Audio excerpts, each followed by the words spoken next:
بلال صاحب از قلم شکیل احمد چوہان۔ دودھ ہے، وہ بھی خالص شہد ڈال کر، کافی نہیں ہے؟ بلال سنجیدگی سے بولا، اور بیڈ پر بیٹھنے سے پہلے اس نے وارڈروب سے اپنی گرم چادر نکال کر نوشی کے شانوں پر ڈال دی، ہمیشہ کی طرح احتیاط سے، اور خود اپنے بستر کے اندر کمبل میں بیٹھ گیا۔ اسے سردی لگ رہی تھی، اسے اب بھی ہلکا بخار تھا، اسی وجہ سے اس نے گرم دودھ لیا تھا شہد ڈال کر۔ بلال دودھ پینے میں مگن تھا، جیسے اس نے نوشی کی بات سنی ہی نہ ہو۔ میں نے تم سے کچھ پوچھا تھا، نوشی دودھ کا مگ ہاتھ میں پکڑے ہوئے بولی۔ بیٹا دودھ پیا کرو، اچھا ہوتا ہے، دادی توشی کو سمجھا رہی تھی، جو کہ دودھ پینے سے انکاری تھی۔ زینب دودھ دے کر جا چکی تھی۔ بلال کیا کہتا ہے؟ دادی نے پوچھا توشی سے دودھ پیتے ہوئے۔ اگر آپ کو اعتراض نہ ہو تو میں کرنا چاہتا ہوں، بلال نے نوشی کو بتایا۔ مجھے کوئی اعتراض نہیں اس شادی پر، مگر میری ایک شرط ہے۔ اب اپنی کمائی سے شادی سے پہلے ایک گھر خریدو۔ کب تک یہاں؟ کب تک تمہارا باپ جان بچائے گا اس قرضے سے جو بلال کی ماں سے لیا تھا؟ اب وقت آ گیا ہے واپسی کا، یہ گھر بھی بلال کا ہے، کب تک تم لوگ یہاں پڑے رہو گے؟ توشی دادی کی بات سن کر ششدر رہ گئی۔ وہ مجسمہ بنی بیٹھی تھی دادی کے سامنے، جو پتھر کا ہو، بے جان، بغیر کسی حرکت کے۔ دادی میں آپ کی بات سمجھ نہیں پائی، توشی نے دادی سے تفصیل پوچھی۔ آئی ہوپ تم میری فیلنگز کو سمجھ گئے ہو۔ شادی کے بعد تمہارے گھر جانا چاہتی ہوں، اپنے باپ کے گھر نہیں۔ اگر پیسے نہیں ہیں تو بینک سے لون لے لو۔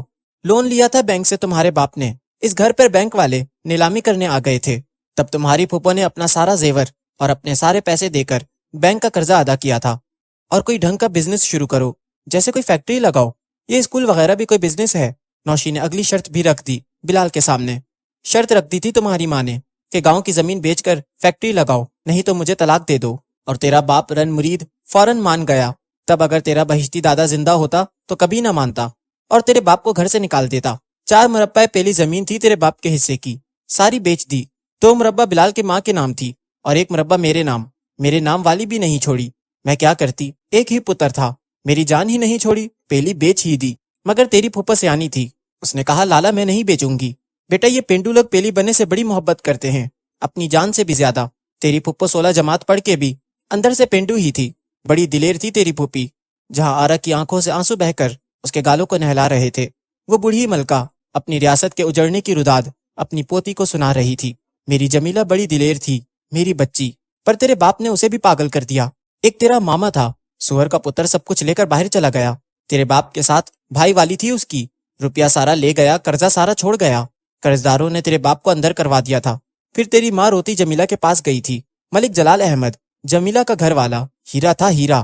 اس نے کہا جمیلہ زمین بیچ کر بھائی کو چھڑوا لو، ایک ہی بھائی ہے تمہارا اس دنیا میں۔ تب جمیلہ اور جلال مجھ کو لے کر جیل گئے، تیری ماں بھی ساتھ تھی۔ جمیلہ نے تب کہا لالا میں اپنے بزرگوں کی نشانی بیچ نہیں سکتی، پہلے ہی لوگوں نے تھو کی تھی تمہارے زمین بیچنے پر۔ میرے 50 ایکڑ پر 20 غریب خاندان پل رہے ہیں کھیتی کر کے، تم دیکھ لو کیا کرنا ہے۔ تیرا باپ چپ چاپ بیٹھا رہا، ایک لفظ نہیں بولا۔ تب تیری ماں نے کہا جمیلہ مان جاؤ، ہمیں زمین بیچ کر پیسے دے دو، میرا وعدہ تمہیں یہ 50 ایکڑ واپس خرید کر دیں گے۔ مگر تیری پھوپھی نے لچک نہیں دکھائی، اسے اس گھر کو بچانے کے وقت بھی یہی کہا گیا تھا کہ تم اپنا زیور اور بینک میں پڑے روپے دے دو، تمہارا قرض ہے، تمہیں تمہارا زیور اور روپے واپس کر دیں گے۔ مگر آج تک ایسا نہیں ہوا۔ جہاں آرا نے اپنی گیلی آنکھیں صاف کی اور خاموش ہو گئیں کافی دیر تک، پھر توشی بول پڑی پھر کیا ہوا دادو؟ بلال خاموش بیٹھا، نوشی کی باتیں سن رہا تھا۔ اس کے رخسار پر ہلکی سی مسکراہٹ ابھری، وہ نوشی کی بے وقوفیوں پر مسکرایا، یا اپنی اعلیٰ ظرفی کی وجہ سے، اس کا حال بلال ہی جانتا تھا۔ پھر کیا سوچا تم نے؟ نوشی نے پھر سے بلال کو اپنی شرطیں یاد کروائیں۔ ملک جلال احمد تمہاری پھپھو کو باہر لے گیا سمجھانے کے لیے، میں بھی پیچھے پیچھے چلی گئی۔ ملک جلال احمد بھی جنتی روح تھا، کہنے لگا جمیلہ زمین تمہاری ہے اور بھائی بھی تمہارا ہی ہے، اور فیصلہ بھی تمہیں ہی کرنا ہے، مجھے کوئی اعتراض نہیں ہے، تم جو بھی فیصلہ کرو۔ میں یہ سن کر واپس آ گئی۔ واپس آئی تو تیرے ماں باپ نے دونوں نے قرآن کی قسم کھائی اور مجھ سے کہا کہ جمیلہ کو سمجھائیں کہ مان جائے۔ تمہاری ماں نے کہا کہ خالہ ایک دفعہ یہ باہر نکل آئے تو سارے معاملے ٹھیک ہو جائیں گے۔ تیرا باپ بولا ماں جی میرے پاس بہت بڑا آرڈر آیا ہے امریکہ سے لیدر کی جیکٹوں کا، سارا نقصان ایک ہی بار پورا ہو جائے گا۔ جمیلہ اور جلال واپس آ گئے تھے۔ جمیلہ نے کہا لالا ٹھیک ہے، میں زمین بیچ دیتی ہوں، مگر مجھے میری زمین واپس چاہیے ہر قیمت پر، یہ قرض ہے لالا، یاد رکھنا یہ قرض ہے تم پر۔ تیرا باپ باہر آ گیا، سارا قرض اتار دیا۔ تب ملک جلال احمد نے کہا جمال تمہارے پاس وفادار لوگوں کی کمی ہے، ایک دن اپنا گلشیر خان ہے نا، اس کو لے کر آیا تیرا پھوپھا، تب سے یہ گلشیر خان تمہارے باپ کے ساتھ ہے۔ تیری پھوپھو شاد باغ میں رہتی تھی، اور اپنے گھر میں بہت خوش تھی۔ بلال تب 8 ماہ کا تھا۔ جلال احمد حیثیت میں ہم لوگوں سے غریب تھا، پر تھا بڑا خوددار۔ اس نے جمیلہ سے کہا، میں اپنے آبائی گھر میں اپنے بہن بھائیوں کے ساتھ رہنا چاہتا ہوں۔ وہ گھر میں بڑا تھا، 2 چھوٹے بھائیوں کو پڑھایا، ان کی شادیاں کی، بہن بیاہی۔ ماں باپ کے مرنے کے بعد ایک باپ کی طرح اس نے اپنے بہن بھائیوں کو پالا، ان کا خیال رکھا۔ پھر ایک دن منحوس خبر آئی کہ تیرا پھوپھا مر گیا ہے۔ دل کا دورہ پڑا تھا، میری بیٹی کا گھر اجڑ گیا تھا۔ جلال کے بھائیوں نے چند دن رکھا تیری پھپھو کو اپنے پاس، پھر گھر سے نکال دیا۔ وہ بیچاری یہاں آ گئی، اس گھر میں اپنے بھائی کے پاس۔ تیرے باپ کے حالات اس ایک آرڈر کی وجہ سے بدل گئے تھے، اور وہ کام میں بہت مصروف رہتا، اکثر ملک سے باہر ہوتا۔ اس کی غیر موجودگی میں گلشیر خان سارا کام دیکھتا، اور یہاں گھر پر تیری ماں کی حکمرانی تھی۔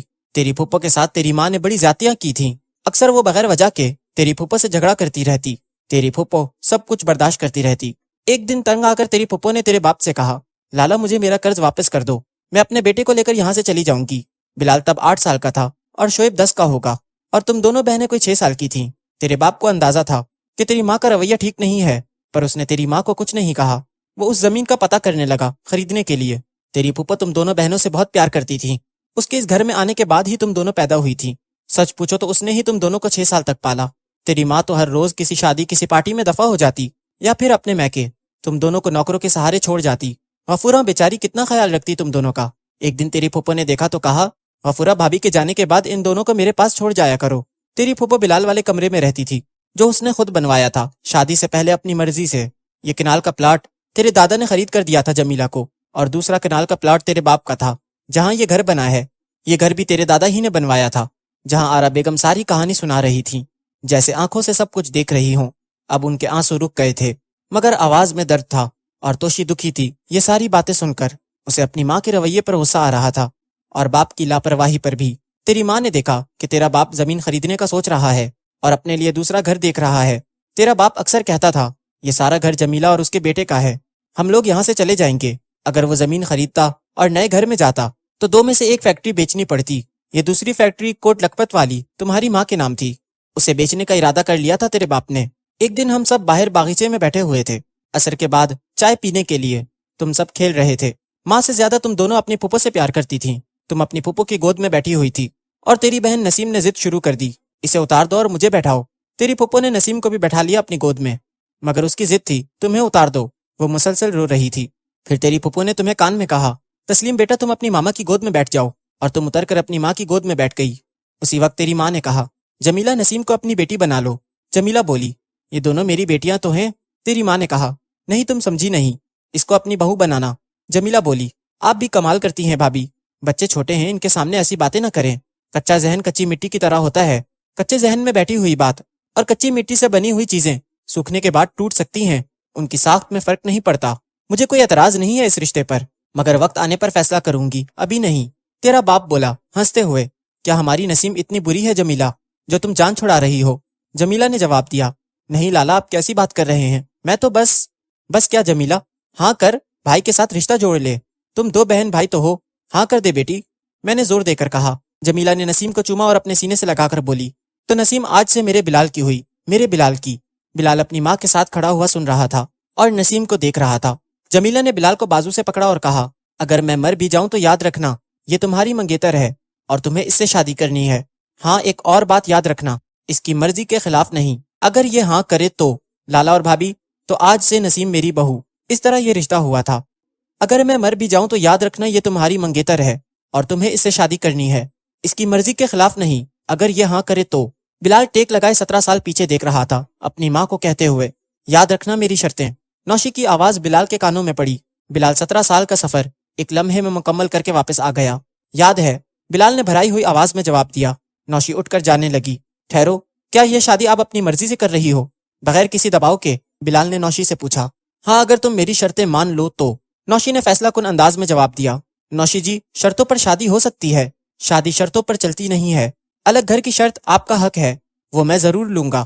جہاں تک اسکول کی بات ہے، میں اسے بزنس سے زیادہ فرض سمجھتا ہوں۔ میں آپ کا حق دوں گا بغیر مانگے، مگر شرطیں کبھی نہیں مانوں گا، نہ اب اور نہ آئندہ زندگی میں۔ اور جہاں تک بینک سے لون کی بات ہے، وہ بھی میں نہیں لوں گا، وہ سود ہے۔ نوشی جی، محبت آپ کو پابند بناتی ہے، باغی نہیں۔ بلال نے نوشی کی آنکھوں میں آنکھیں ڈال کر تحمل اور سنجیدگی سے جواب دیا۔ نوشی کے لیے بلال کا یہ نیا روپ تھا، اس کی وجہ یہ تھی کہ اس نے اس کے ماں باپ کو کبھی پلٹ کر جواب نہیں دیا تھا۔ اس کے اور اس کے بھائی شعیب کی زیادتیوں پر وہ ہمیشہ خاموش رہا تھا، کبھی لڑائی جھگڑا نہیں کیا۔ وہ شریف تھا، بزدل یا کمزور نہیں۔ اس کا کچھ اندازہ تو اسے سنی اور وکی کے واقعے کے بعد ہو چکا تھا۔ یہ میری شرطیں نہیں ہیں، اصول ہیں، اور جہاں میں غلط ہوتا ہوں تو میں اپنے بنائے ہوئے اصول توڑ دیتا ہوں۔ بات صرف غلط اور صحیح کی ہے، میری یا آپ کی نہیں ہے۔ نوشی کے سوچ کے تسلسل کو بلال کی آواز نے توڑ دیا تھا۔ دادو، اس میں غلط کون تھا؟ توشی نے پوچھا اپنی دادی سے، جو خاموش بیٹھی تھیں۔ میری چپ۔ میں ساری زندگی بیٹے کی محبت میں چپ رہی، اور ساری زندگی یہ سمجھتی رہی، دودھ پرایا گود۔ مگر اب میں بات کروں گی، صحیح کو صحیح کہوں گی اور غلط کو غلط۔ غلط صرف میں تھی۔ جب تک تیرا دادا زندہ تھا سارے فیصلے تیرا دادا کرتا تھا، سوائے ایک کے، تیرے باپ سے تیری ماں کی شادی۔ یہ میری ضد تھی۔ بہشتی بڑا سے آنا تھا، میرے جیسی کوڑ دماغ کو سارے شریک برداری میں دانی پردانی بنا کر رکھا تھا۔ میری ماں اکثر کہتی تھی، جہاں آ رہا یہ تیرا کمال نہیں ہے، تجھے اللہ نے ور اچھا دے دیا ہے۔ فجر کی اذان شروع ہو چکی تھی۔ جہاں آرا نے کہا، بیٹا نماز کا وقت ہو گیا، میں نماز پڑھنے جا رہا ہوں مسجد میں، آپ بھی نماز ادا کر لیں۔ بلال یہ کہہ کر کمرے سے نکل گیا۔ نوشی وہیں کھڑی تھی بلال کے کمرے میں، اور اس کے ہونٹوں سے یہ الفاظ نکلے، نماز اور میں۔ توشی اپنی دادی کے روم سے جا چکی تھی مطمئن ہو کر۔ اس کا پلان کچھ اور تھا، اور بات کو ٹالنے کے لیے دادی کی باتیں سن کر اس نے اپنی بات نہیں کی۔ اسے یقین آ گیا تھا کہ دادی اب لازمی پھپھو کے قرضے والی بات کریں گی پاپا سے۔ جب ماما کو پتہ چلے گا تو وہ قیامت کھڑی کر دیں گی، اور کبھی نہیں مانیں گی اس بات پر، تو بات خود بخود کھٹائی میں پڑ جائے گی۔ اور دوسری طرف نوشی کچھ اور سوچ رہی تھی۔ وہ بلال کے روم سے نکل کر سیدھا اپنی دادی کے کمرے میں آئی۔ تب تک توشی مطمئن ہو کر جا چکی تھی۔ اس نے اپنی دادی سے کہا، دادو، مجھے صرف بلال سے شادی کرنی ہے، اور ڈاکٹر بٹ اور توشی کے رشتے پر بھی کوئی اعتراض نہیں ہے۔ اس نے صرف اتنا کہا اور چلی گئی وہاں سے۔ جہاں آرا بیگم کی خوشی کا کوئی ٹھکانہ نہیں تھا۔ ان کی برسوں پرانی دعا پوری ہو گئی۔ توشی اپنے بیڈ پر لیٹی ہوئی سوچ رہی تھی، اب یہ شادی نہیں ہوگی۔ اس نے آنکھیں بند کر لی مطمئن ہو کر۔ اس کے پہلو میں نوشی دوسری طرف منہ کر کے لیٹی ہوئی تھی۔ اس نے اپنے دل میں کہا، اب اس شادی کو کوئی نہیں روک سکتا۔ وہ بھی اطمینان سے سو گئی۔